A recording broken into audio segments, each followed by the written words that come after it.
कैसे एक middle class का लड़का दल्ला स्ट्रीट का किंग बन गया, कैसे उसने बैंक से 1000 करोड़ रुपीस निकालकर शेयर मार्केट को आर्टिफिशियल तरीके से ऊपर चढ़ाया, और कैसे एक न्यूज़पेपर की एक हेडलाइन ने उसकी एम्पायर को गिरा दिया। ये स्टोरी है greed, power, media exposure and systemic failure की। एक आदमी जो इंडिया की वारेन बफेट बनने चला था, वही आदमी इंडिया के सबसे बड़े फाइनेंशियल फ्रॉड बन गया। दोस्तों, ये कहानी है हर्षद मेहता स्कैम की। दोस्तों, इस काम को एक्सपोज करने के लिए हमको थोड़ा पीछे जाना पड़ेगा। ये बात है 1954 की। गुजरात के जैन परिवार में एक लड़का पैदा होता है, हर्षद शांतिलाल मेहता।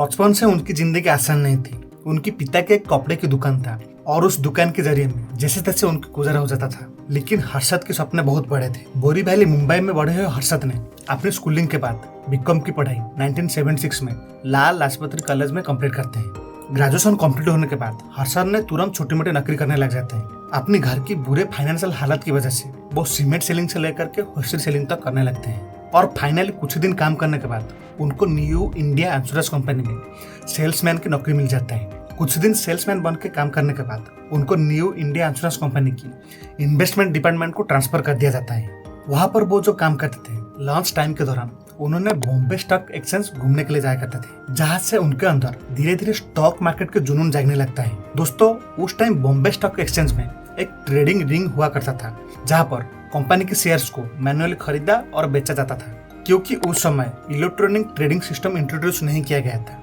और इस ट्रेडिंग रिंग के अंदर केवल ब्रोकर एंड जॉबर को जाना अलाउड था। जॉबर की काम होता था अपनी क्लाइंट की पैसे से शेयर को खरीदना और बेचना। हर्षद मेहता ने जब ट्रेडिंग करना चाहे, पहले तो उनके पास पैसे की कमी था, ऊपर से उनके पास जॉबर की ब्याज नहीं था। इसलिए वो जैसे तैसे करके पी अंबालाल नामक एक ट्रेडर को मना लेते हैं जॉबर ब्याज के लिए। और पी अंबालाल हर्षद की बहुत रिक्वेस्ट के बाद उसको एक जॉबर की ब्याज दे देते हैं। हर्षद को जब जॉबर की ब्याज मिल जाता है तो वो बेहद खुश हो जाते हैं। लेकिन जॉबर के रूप में पहला दिन ट्रेडिंग रिंग के अंदर उनका 2000 रुपीज की लॉस हो जाता है, यानी कि उनकी कैरियर शुरू होने से पहले ही खत्म हो जाता है। और फिर वो जैसे तैसे करके पी अंबालाल को मना लेते हैं उनकी जॉबर की बैच ना छीनने की। लेकिन दोस्तों, इस फेल्योर में हर्षद को बहुत कुछ चीज सिखा देता है। इस फेल्योर के बाद हर्षद ने अपनी कैरियर में कभी भी पीछे मुड़ करके नहीं देखे। उन्होंने उनकी स्किल को इतना डेवलप कर दिया कि कुछ ही दिन के अंदर स्टॉक मार्केट में वो लोगों के अंदर पॉपुलर हो जाते हैं। दोस्तों, अब हर्षद ने फाइनल डिसाइड करते हैं फुल टाइम ट्रेडिंग करने की, तो इसलिए वो न्यू इंडिया इंश्योरेंस कंपनी से उनके जॉब से रिजाइन ले जाते हैं। देखिए दोस्तों, हर्षद ने ट्रेडिंग करने के लिए एक सीक्रेट फॉर्मूला इस्तेमाल करते थे, जिससे उनको ज्यादा मुनाफा होता था। वो क्या करते थे, जिस कंपनी का स्टॉक खरीदना चाहते थे उससे पहले वो जाकर के उस कंपनी के लेबर यूनियन के साथ समझौता कर देते थे। इससे उनको कंपनी की प्रोडक्शन कैपेसिटी के बारे में इंफॉर्मेशन मिल जाता था। उनका टेक्निक बहुत सिंपल था। जब कंपनी का प्रोडक्शन बहुत बढ़ जाता था तो वो बहुत सारे शेयर्स खरीद देते थे कंपनी की, और जब कंपनी की प्रोडक्शन कम हो जाता था और लेबर स्ट्राइक के दौरान उन्होंने उस शेयर को बेच देते थे और ज्यादा मुनाफा कमाते थे। इस टेक्निक को इनसाइडर ट्रेडिंग कहा जाता है। हालांकि ये टेक्निक अब इलीगल हो चुका है, लेकिन तब उस टाइम ये टेक्निक लीगल था। हर्षद ने जब स्टॉक मार्केट से कुछ पैसा इनकम कर देते हैं तब वो उनकी पुरानी घर छोड़ करके कांधावाली मुंबई में एक फ्लैट खरीदते हैं, जहाँ पर उनकी फैमिली आकर रहने लगते हैं। और दोस्तों, जैसे दिन के बाद रात आता है, रात के बाद दिन, इसी तरह हर्षद मेहता की जिंदगी में एक काली अंधेरी रात आता है, ब्लैक थर्सडे के नाम पर। सडनली 18 मार्च 1982 को स्टॉक मार्केट क्रैश कर जाता है और हर्षद मेहता की सारे कैपिटल डूब जाता है। इतने बड़े लॉस की वजह से उनकी ब्रोकर पी अंबालाल उनकी जॉबर की ब्याज छीन लेते हैं। जिसे टाइम सबकी परीक्षा लेता है, इसी तरह हर्षद की भी टाइम परीक्षा ले रहा था। उन्होंने क्या करते हैं, उनके पिता और भाई को लेकर के सीधा पी अंबालाल घर में जाकर के पहुंच जाते हैं और उनको रिक्वेस्ट करते हैं उनको जॉबर की ब्याज रिटर्न करने की, बदले में घर की कागजात और बीबी की सोने गिरवी रखने की। लेकिन पी अंबालाल की हर्षद की स्किल के ऊपर बहुत यकीन था, इसलिए वो ना चाह करके भी हर्षद बीबी की मंगलसूत्र रख करके हर्षद को जॉबर ब्याज रिटर्न कर देते हैं। और फिर कुछ दिन के बाद हर्षद ने उनकी स्किल की मदद से सारे लॉस की भरपाई करके सारे मैटर को सॉल्व कर देते हैं। और देखिए दोस्तों, हर्षद ने एक सिंगल ब्रोकर से पैसा लेकर के स्टॉक मार्केट में इन्वेस्ट करते थे और उनसे जो प्रॉफिट मिलता था उसको शेयर करना पड़ता था। इसीलिए हर्षद सोचते हैं क्यों ना खुद का एक स्टॉक ब्रोकरेज फर्म खोला जाए, जिसमें ज्यादा लोग से पैसा लेकर के ट्रेडिंग करके ज्यादा मुनाफा कमाया जाए। और फिर फाइनली 1986 में हर्षद मेहता सेबी से ऑथराइजेशन लेकर के उनके भाई के साथ मिलकर के एक Gromo research and asset management stock brokerage firm खोलते हैं, जिस फार्म की मदद से हर्षद ने ओल्डी लोग का पोर्टफोलियो मैनेज करते थे और लार्ज स्केल में ब्रोकरेज सर्विस प्रोवाइड करते थे। और सच कहो तो इंडस्ट्री में उनका नाम चमक उठा। लोग उनकी हर टिप पर अंधविश्वास करने लगे 1990 या 91 के दौरान मीडिया ने उन्हें दलाल स्ट्रीट का अमिताभ बच्चन और रैगिंग बुल का टैग दे दिए। धीरे धीरे मेहता के साथ और ज्यादा बढ़ गया और वो मुंबई की ओरली में एक 15,000 स्क्वायर फीट का पेंट हाउस बनाते हैं, जिसमें छोटी सी स्विमिंग पूल से लेकर के मिनी गोल्फ तक था। और उनकी गैरेज में टॉप की luxurious Toyota Lexus LS 400 Corolla and सेराजस कार पार्किंग थी। मेहता की लग्जरियस लाइफस्टाइल स्टॉक मार्केट की बिग बुल कैरेक्टर में परफेक्ट बैठता है। दोस्तों, मेहता की इस ग्रोथ से तो उनके सपोर्टर बहुत खुश थे, लेकिन एक आदमी बिल्कुल भी खुश नहीं था। वो थे मोनू मानिक, जो बॉम्बे स्टॉक एक्सचेंज में ब्लैक कोबरा के नाम पर जाने जाते हैं। और उनके एक ग्रुप था बियर कैटल ग्रुप, जिसमें राकेश झुंझुनवाला, राधा कृष्णन डायमंड जैसे बड़े बड़े स्टॉक मार्केट की दिग्गज थे। दोस्तों, मेहता ने तो स्टॉक मार्केट में शेयर की कीमत बढ़ा करके प्रॉफिट जनरेट करते थे, लेकिन मोनू मानिक उसका विपरीत काम करते थे। उन्होंने स्टॉक की प्राइस घटा करके उससे प्रॉफिट जनरेट करते थे। Basically Monu Manik short selling strategy market में अप्लाई करते थे। उन्होंने क्या करते थे, किसी ब्रोकर से कुछ शेयर उधारी पे लेते थे और जब उस शेयर की प्राइस वैल्यू बढ़ जाता था, मार्केट वैल्यू, तब उसको वो सेल कर देते थे। फिर वो इंतजार करते थे जब उस प्रोडक्ट का प्राइस गिर जाता था, तब वो उसको लार्ज अमाउंट में खरीद देते थे और जो उधारी पे शेयर्स लिए थे ब्रोकर से, उसको वापस कर देते थे। एग्जाम्पल के लिए ये पेन को देखिए, मैंने इस पेन को आपसे उधारी पे लिया, तब ये पेन की प्राइस 5 रुपीज था। मैं इस पेन को कुछ दिन मेरे पास में रखा, जब इसकी प्राइस मार्केट में 10 रुपीज हो गया, तब मैं इस पेन को सेल कर दिया। और मेरा जो दोस्त है, आपको छोड़ करके मेरा जो बाकी दोस्त है, उनको बोला इस पेन को सेल करने के लिए। जब इस पेन को सेल कर दिया, तब उस मार्केट में उसका प्राइस घट गया। जब इस पेन का प्राइस घट गया, तो मैं फिर से दोबारा इस पेन को बहुत लार्ज अमाउंट में खरीद दिया। यानी कि जब 5 रुपये हो गया, तब मैं इस पेन को दोबारा लार्ज अमाउंट में खरीद दिया और आपसे जो पेन उधारी पे लिया था, उसको मैं आपको वापस कर दिया। और इस सेलिंग में जो प्रॉफिट हुआ, इसको मैं मेरा पास में रखा और इसको शॉर्ट सेलिंग स्ट्रैटेजी बोला जाता है। इस टेक्निक का इस्तेमाल करके मोनू मानिक एंड हर्षद मेहता आमने सामने आ जाते हैं 1986 के दौरान। दोस्तों, 1986 के दौरान गवर्नमेंट जब न्यू बजट पेश करता है, तो मार्केट थोड़ा धीमा पड़ जाता है। तब एक स्पाइस नामक शेयर था, जिसमें हर्षद ने हेवीली इन्वेस्ट किए थे। देखिए क्या होता है ना, मोनू मानिक और उनकी बियर कैटल ग्रुप स्पाइस के शेयर को हेवीली शॉर्ट सेल करते हैं एंड उसका कीमत को गिरा देते हैं और मार्केट में ये रूमर फैला देते हैं, हर्षद मेहता अब 1 करोड़ की लॉस में है, अब वो ड्यू चुका नहीं पाएंगे। लेकिन दोस्तों, हर्षद ने बियर कैटल ग्रुप की इस मूव को चोक कर देते हैं, क्योंकि हर्षद के पास बहुत सारे पैसा था, इसलिए वो टाइम से पहले सारे पैसा रिटर्न कर देते हैं। हालांकि उनको 1.5 करोड़ के लॉस हुआ, लेकिन बियर कैटल पूरा शॉक हो गया था और खुद चाय की टपरी से लेकर के दूसरे जगह उनकी ड्यूज रिटर्न करने की न्यूज फैला देते हैं, जिससे उनकी नाम और उनकी कंपनी ग्रो मोर की नाम रातों रात पॉपुलर हो जाते हैं। और अब हर्षद मेहता इसकी वजह से इंडियन स्टॉक मार्केट में एक बहुत बड़ा इंस्टीट्यूशनल ब्रोकर बन जाते हैं। दोस्तों, अब बात करते हैं हर्षद मेहता की वो कांड की, जिसने सबको चोक कर दिया। कैसे हर्षद मेहता ने सिस्टम का लूप होल का फायदा उठा करके अपने लिए करोड़ रुपीज निकाले।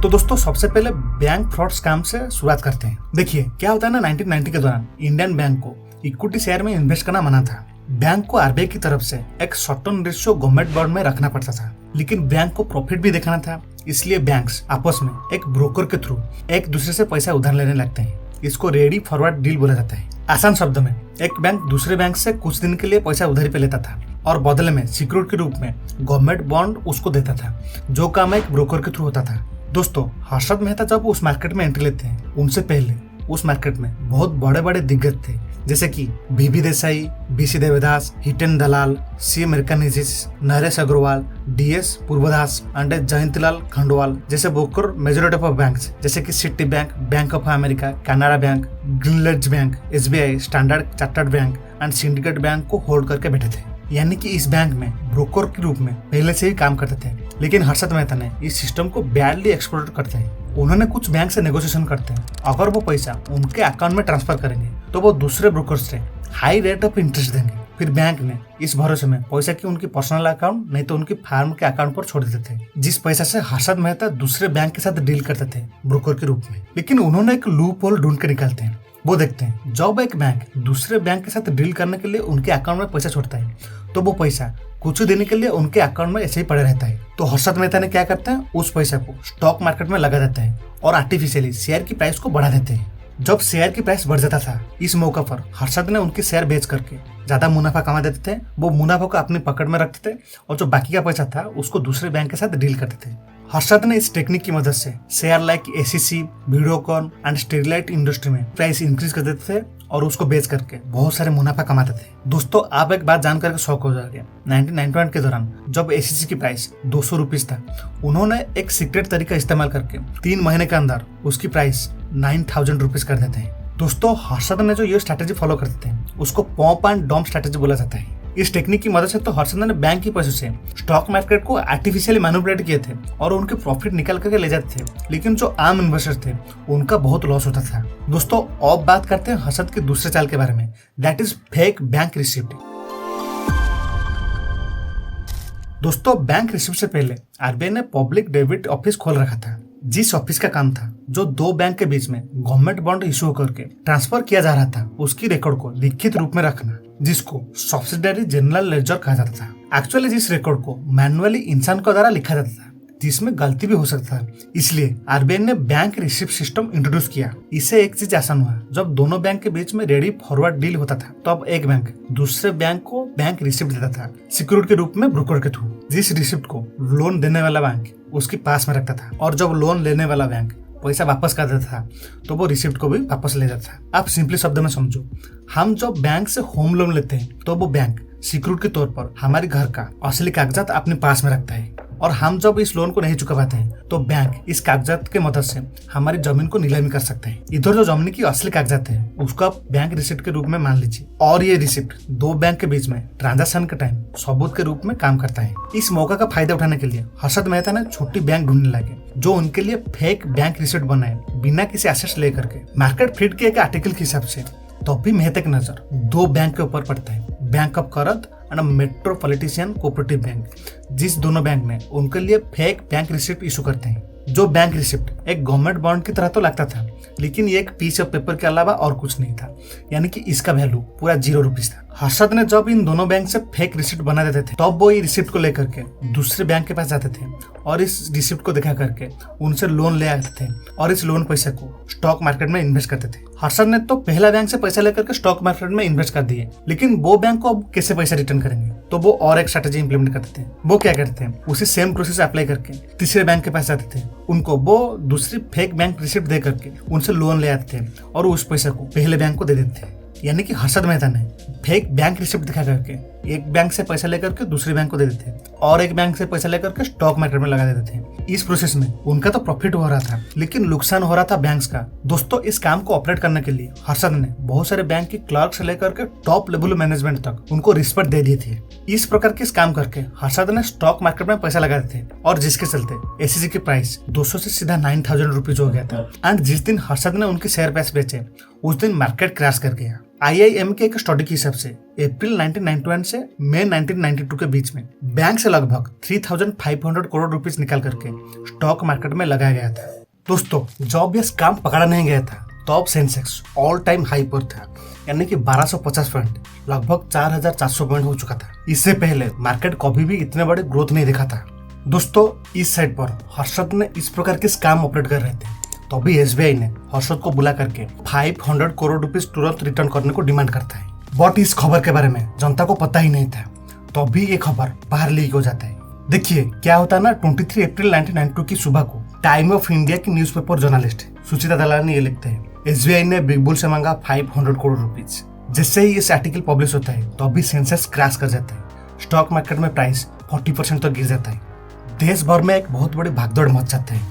आम लोग जो बैंक में पैसा रखे थे उनके साथ तो चीट हुआ था, लेकिन जो लोग अपने घर और जमीन गिरवी रख करके स्टॉक मार्केट में पैसा लगाए थे उनकी घर नीलामी कगार पर आ चुका था, अब वो रास्ते पर आ चुके थे। इस क्रैश इतना इम्पैक्टफुल था कि पार्लियामेंट में हो हल्ला मचने लग जाता है और इन्वेस्टिगेशन में पता चलता है नेशनल हाउसिंग बैंक, जिनको फुल्ली RBI ओन करता है, उस बैंक ने हर्षद मेहता को सबसे ज्यादा पैसा दिया था। जिस न्यूज के बाद उस बैंक के चेयरमैन रिजाइन कर देते हैं। और दोस्तों ये रही लिस्ट कौन सी बैंक कितना रुपये लॉस किए थे। दोस्तों इस काम को चलाने के लिए हर्षद ने बहुत सारे ऑफिसर को रिश्वत दिए थे। SBI, brokerage firm, bureaucrats, politician और बहुत सारे छोटे बड़े एम्प्लॉय को भी दिए थे। बहुत सारे ऑफिशियल्स रिजाइन दे दिए और बहुत सारे ऑफिशियल को फोर्स किया गया रिजाइन देने के लिए। बहुत सारे लोगों को अरेस्ट किया गया और बहुत सारे ऑफिस रेड किया गया। मानो एकदम से देश पूरा हिल गया। इन्वेस्टिगेशन में पता चला standard Chartered bank, ANZ Greenland bank, bank of America, Andhra bank, UCO bank and बहुत सारे बैंक के ऑफिसर्स ने इस काम में इन्वॉल्व थे। CBI, RBI, SEBI, income tax और बहुत सारे पुलिस ऑफिसर को ऑलमोस्ट एवरी पॉसिबल मशीनरी को इस काम की इन्वेस्टिगेशन के लिए नियुक्त कर दिया गया। पी चिदम्बरम जो minister of state for commerce थे, उन्होंने उनके पोस्ट से रिजाइन दे देते हैं। जब पता चलता है उनकी wife fair growth financial services की 25,000 शेयर्स में इन्वेस्ट किए थे, जो शेयर्स इस स्कैंडल का भी पार्ट था। तो Janaki Raman committee and joint parliamentary committee गठन किया गया था इस काम की इन्वेस्टिगेशन करने के लिए और सिस्टम में लूप होल ढूंढ करके उसको फिक्स करने की सुझाव देने के लिए। दोस्तों, बाद में सीबीआई की कहने पर हर्षद मेहता और उनके भाई को अरेस्ट किया जाता है 9 नवंबर 1992 को। फ्रॉड शेयर ट्रांसफर फॉर्म इस्तेमाल करके लगभग 90 कंपनीज का 2.8 बिलियन से ज्यादा शेयर्स हथियाने के लिए, जिसका टोटल वैल्यूएशन 250 करोड़ रुपीस बताया गया था। जिस केस कोर्ट में कुछ दिन के लिए चला जाता है और Harshad Mehta not guilty find किया जाता है और उनको छोड़ दिया जाता है। उसके बाद एक प्रेस कॉन्फ्रेंस करके मेहता ने एक शॉकिंग बात देश में बताते हैं। देखिए, उन्होंने उनके वकील के थ्रू ये क्लेम करते हैं 4 नवंबर 1991 को मैंने 1 करोड़ रुपीस पॉलिटिकल डोनेशन रूप में तब के तत्कालीन पीएम नरसिम्हा राव को डोनेट किया था। अगर उस सिक्योरिटी स्कैम में कुछ भी ट्रबल आता है तो उसको कैसे मैनेज करें? Yes, the money was paid to the Honorable P.V. Narasimha Rao, the Prime Minister of India. Harshad की इस क्लेम को PM Narasimha Rao strongly deny करते हैं। दोस्तों, एक्चुअली हर्षद के ऊपर 72 क्रिमिनल केसेस एंड 600 से ज्यादा सिविल केसेस चलाया जा रहा था। कुछ केस में गिल्टी होने की वजह से मेहता को सितंबर 1999 में बॉम्बे हाई कोर्ट ने 5 साल के सजा के साथ 25,000 रुपीज भरने को ऑर्डर देता है। Metropolitan cooperative bank and bank of crore, जिस बैंक ने हर्षद को फेक बैंक रिसिप्ट बना के दिए थे, वो बैंक डूब गए। हर्षद और उनकी फैमिली मेंबर को स्टॉक मार्केट से बैन कर दिया गया और कस्टडी में रहने के दौरान 31 दिसंबर 2001 को मेहता की हो जाता है दिल की दौरा पड़ने की वजह से। इस प्रकार की स्कैम के बाद स्टॉक मार्केट की स्टैट्यूटरी पावर सेबी को दे दिया गया। अब सारे ट्रांजेक्शन सेबी के नजर में होता है, यानी कि सेबी उसके ऊपर कंट्रोल रखता है। इनसाइडर ट्रेडिंग को इलीगल घोषित कर दिया गया। तुरंत नेशनल स्टॉक एक्सचेंज खड़ा किया गया और stock market pen paper system को हटा करके फुली कंप्यूटराइज कर दिया गया। आरबीआई ने लोन अप्रूव करने के लिए स्ट्रिक्ट रूल इम्प्लीमेंटेशन किए और सारे ट्रांजेक्शन को रियल टाइम ट्रैक किए। इससे बैंकिंग सिस्टम में और ट्रांसपेरेंसी आ गया। दोस्तों, इस काम को लेकर के आपकी क्या राय है, जरूर कमेंट सेक्शन में कमेंट करके बताएं। इस प्रकार की एक स्कैम द विजय स्कैम को मैंने इस वीडियो में एक्सपोज किया हूँ। चाहे तो आप इस वीडियो को चेक कर सकते हैं। नमस्कार, मिलते हैं अगले वीडियो में।